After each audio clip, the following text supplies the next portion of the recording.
Masayang magandang araw kapamilya Nash Aguas at Mika de la Cruz kasal na.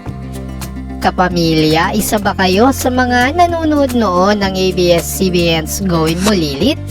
Well kapamilya, ikinasal na ngayong araw ang Gawin Mo Lilit child stars Nash Aguas at Mika de la Cruz na ginanap sa Tagaytay City. Matatandaan natin kapamilya na noong 2018 ay naging magkasintahan ng mga dating child stars ng ABS-CBN at naikwento pa noong 2018 ni Nash Aguas na childhood crush niya si Mika de la Cruz. Ayon kay Nash, 7 ako noon, Christmas yun nung nag-I love you ako sa kanya. Nag-I love you too, di tuwang-tuwa ako. Tapos, biglang nung magno-Noche Buena na, sabi niya, as a friend lang yun ha, baka kung anong isipin mo.